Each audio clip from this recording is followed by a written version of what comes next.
Hey guys, how's it coming? Your boys just got a YouTuber today for you. And I would say the importance of this YouTube video is learning how to play each and every single comp, guys, because you never know when you're playing the game what'll be best for you to play. And what I mean by that is, if I only showed you guys me playing Twisted Fate, Disco, REKD8, or Ezreal every single game, it would get really boring to watch. And I think there's a lot of variations of different comps you guys have to keep your eyes open for. One of the main ones is like Riven 3-star right now, or Yeon 3-star reroll, you know. So coming into this game, I was already 0 LP. The amount you lose for 8th place versus you get for other placements is absolutely ridiculous. I think it should be a 1-to-1 ratio. I don't think you should lose double the amount of LP you lose for an 8th as you get for a 1st place. But it is what it is. And I kind of got a little bit of a punk opener here that I'm seeing, and I'm just chilling because I got tired of fighting everybody over the same comp. When I was starting my lobbies off right now, I'm seeing 42 people with just Taric, Nami holding, and I was like, all right, maybe I need to change it up, try to play something new. We got a little bit of a different opener here. Spoilers of War is really only good if you already have a very strong board, and you can go with that. Try to win streak. Determined Investor is kind of good on the second augment where you already have it. You know, where you already have 40 gold. I'm not trying to be waiting until I get 40 gold to have it happen for me today. And we're just going to be chilling on the lower tiers. We kind of got a good target dummy here that gave us good items. So our whole board's going to be able to gain Banshees and Zeeks, which is really good, especially if you want to tap in the rapid fire. You know, you can get Senna and Aphelios out on the board, and with them being 3-star, they both do a ton of damage, right? So I wonder if, there's some mathematicians out there in these streets. I wonder what is actually better to do, guys, if you're meant to use these punk refreshes in the early game, or if you are meant to get to level 5 with 50 gold and then start refreshing. I wonder throughout the course of the game, what would be better for hitting, what would be better for average, return on investment. I feel just if you're not using the punk refreshes in the early game and not making the most out of this 75% chance, this 55% chance for one cost and missing out a ton of Vi's and Jinxes, it isn't very good. But also, what they don't talk about is how badly it ruins your econ for the whole game. It'll ruin your econ very badly. From what I've seen, the best items on Jinx is Last Whisper, IE, and Rage Blade, or Last Whisper, IE, and Giant Slayer. I feel you're kind of stuck going those two every single game, sadly. You might not actually need Rapid Fire because you might not actually need Rage Blade because you have Rapid Fire out on the board, so something to know. And I used to be very picky when I played Punk. I used to always just go it only if I have the Jinx Rapid Fire as my headliner. But as I played more and more, I realized it doesn't matter so much as long as you are just getting a ton of the pairs in the early game and you try to, min-max. I tried out the Vi headliner this game, and I was very surprised at how good it actually is.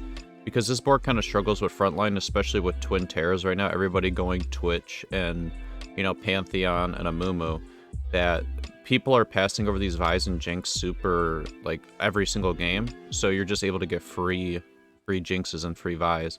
And you guys will notice this throughout every set. As people learn the meta more and more in high elo, it's all they're gonna spam. And that's not always a detriment. If everybody's going for 1 or 2 comps, that means that these subpar comps that are A tier, if you're able to hit them with more efficiency and less gold, with people contesting each other requiring more gold, you're able to actually get a much max cap board, much simpler and faster than some of these other boards, right? So don't always view it as a negative. Tweak your gameplay depending on what's going on in your matches, right? Don't view it as a 1-to-1 ratio. Each game is unique, but for the most part, when you get to a certain elo, it all starts becoming the same. If you guys ever played the card game Hearthstone, you know that, it's rock, paper, scissors, right? So if you're playing, an aggro face hunter deck with, a hunter, and you keep versing warlocks that just spam a ton of armor and full clear your whole board, you might want to, and that's all you keep versing on ladder, you might want to change up the comp you're using, or the units you're using, right? Just something to think about. Because it's not always a 1-to-1 ratio where oh, this comp's always the best, it always wins, which is true. It's probably a full legendary board. But that doesn't mean you can still hit challenger guys getting 3rd and 4th place every single game. Because your MMR will be juiced through the roof. which I might just start playing a ton of Punk because I find it very fun. And on 4-2, guys, you see here I still have the last chance for 55%. I'm not going to roll below 30 gold, I don't think, here, which you guys shouldn't. But you want to roll to be able to at least get a few more pairs at the 55% chance, right? The cool part, too, about this Vi is that her mana pool with this Edge of Knight or whatever is the armor item, she instantly casts and punches a unit, shredding its armor and dealing a ton of damage. So I think actually you don't even need Last Whisper if you're rocking Vi Headliner.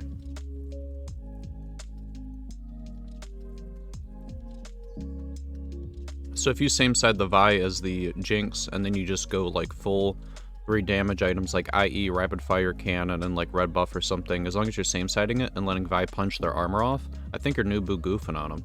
So this might be the new way to play Punk in my opinion, because the Vi Headliner stabilizes you very hard. Like we're 6 streaking right now in stage 2, because this unit is just thicker than a bowl of oats, dude.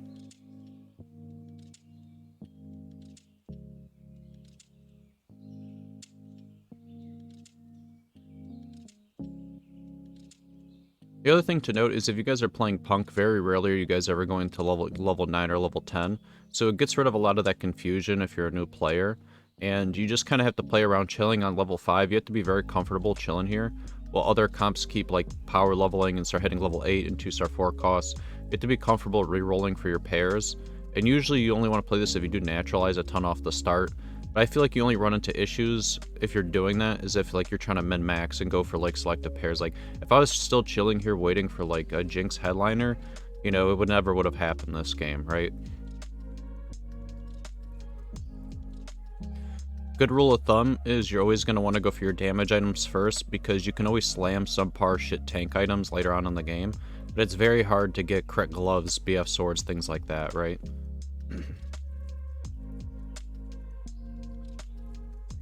And we're just going to keep re-rolling at 5 until we at least hit one of the 2 headliners, right? Especially since us being like 1 off, it wouldn't be bad for us to roll here. And see if we can hit the Vi upgrade. 3-5 is like a big interval where everybody's level 7 sometimes. So this is where we could lose our streak. Which, if you guys do lose your streak, don't throw all of your gold interest rolling down praying to hit so you can keep streaking the whole game. Just take it, you know, you gotta take it on the chin and be like, okay, we're gonna lose our streak here. Because keeping the 50 gold interest for as long as you can and trying to min-max the most out of it. Because Punk gains strength based off the amount of rolls you do, right? So, it's something to note. And the other thing I've realized is, since we hit the Vi, we're better off pushing like to level 6 here. I don't know if I do it, but I'm telling you guys what you should do. You guys should push level 6 here and just try to get another unit out onto the board, and then just keep using the Punk refreshes and naturally pray to hit the Jinx 3 slowly throughout the game. Because worst comes to worst, let's say you hit Twitch 3, you would just sell the Jinx 1 and just transfer the items over to the Twitch. Since this is a good interval to level up, we do it here.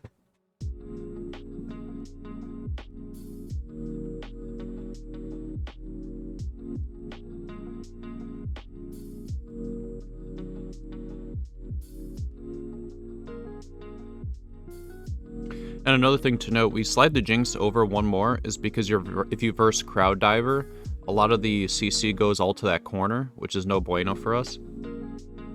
Because the Banshees will eat the first one, but not the second or third or whatever, right?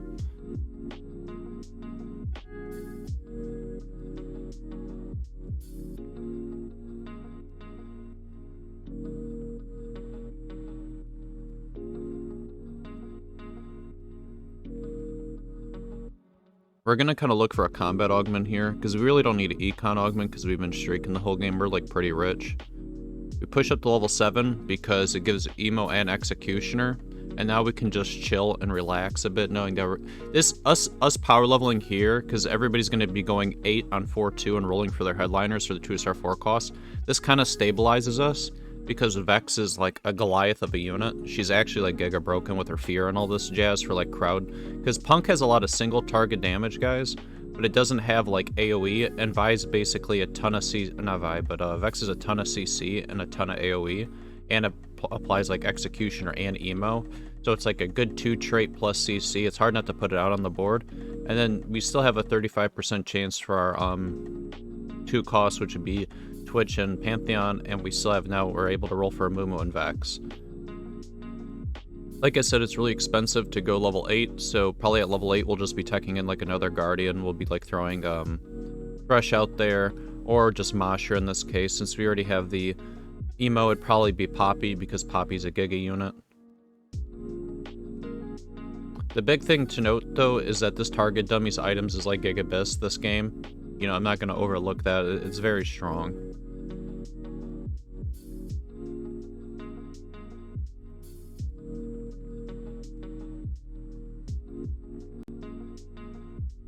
Since all the items were trash here, we're just going to take the highest cost one. Even though it would have been better for us to go for the Negatron Cloak and try to get a Declaw on the Vi. We're going to power level again and just throw out the 5 cost. Because now everybody's sure going to be level 8. And I want to see like the Heart Stealer with the Cane. We could get a couple cash outs and see if we could enable going level 9 or 10 here. Especially if we can keep the streak, right? Here's the big thing. It's like, you want to keep punching people when they're down. Like, I don't want these people getting huge cash outs and living. If I can secure my top 4 by me pumping levels here and just start punching these kids in the face while they're down, we're in a good spot, right?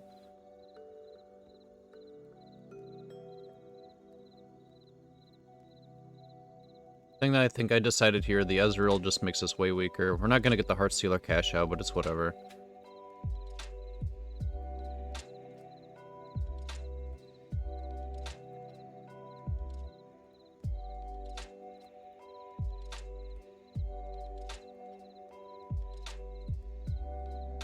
Yep, and so at 4-6 we lost our streak, sadly.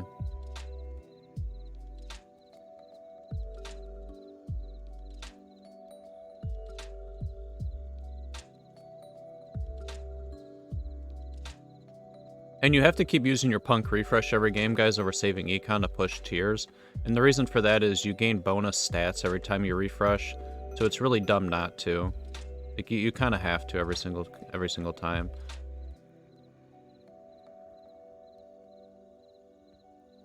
Since we don't have an anti-heal, that's what we decided to build here. We have Cybernetics, so we slam the chain on the Amumu. I'm not too worried about magic resist for the Vi, because the Edge of Night or whatever it is gives magic resist. Is it enough? Not really, but, you know, it's something.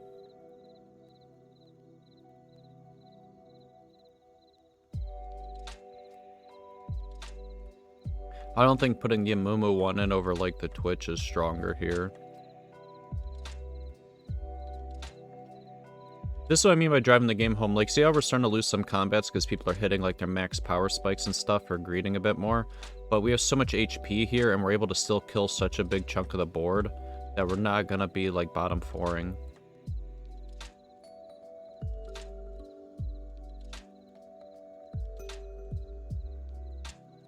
You gotta get the thumbnail photo for you boys. You already know.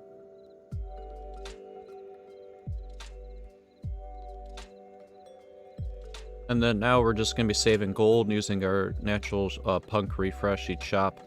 And then pushing level 9 to be able to get the Annie out there for the 4 Emo. And try to get the Poppy and the other unit, right? Now, one thing to note here. This is how you can tell it's like low masters. It's like lack of scouting. But these guys are not even like denying me the Punk emblem. So your boy's able to get 6 Punk. And I thought for sure here this is like, okay, 6 Punk. This is like a Giga first now.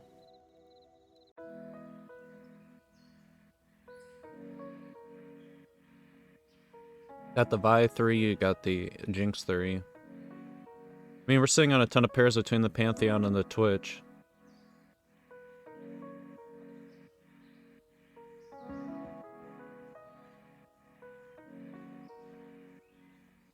Although hindsight's 20/20, I think if you're able to do it, guys, the best way to play Punk is to go for the Twitch 3 and the Pantheon 3. But, you know, I think nobody touches Jinx and nobody touches Vi, so that's why this angle was able to secure me such a big win streak in the early game.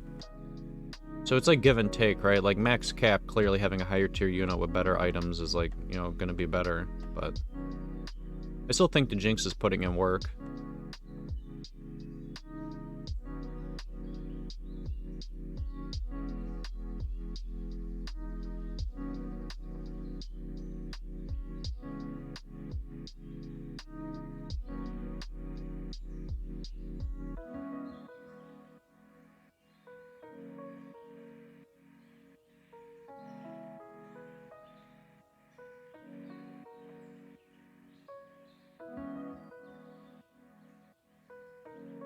And then now we're just kind of rolling for the Poppy 3, or Poppy 2, because that's a big thing.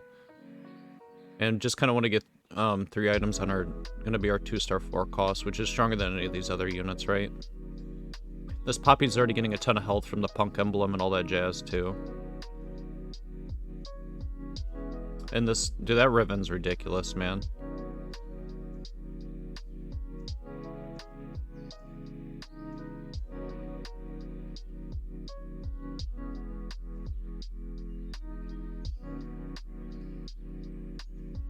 I know my next combat here, I'm gonna probably die if I don't upgrade my board, so I just sell my other units.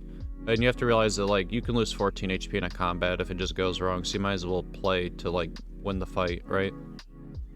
The other thing is I should have Harlem Shaked my, I should have shaked my units to the other side, because the way Disco throws its cards, you want to have your unit on the other side from the Twisted Tits.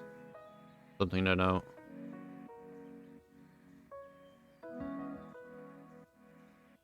Kind of want to jumble up our units a little bit so that way they can't wrap as easy.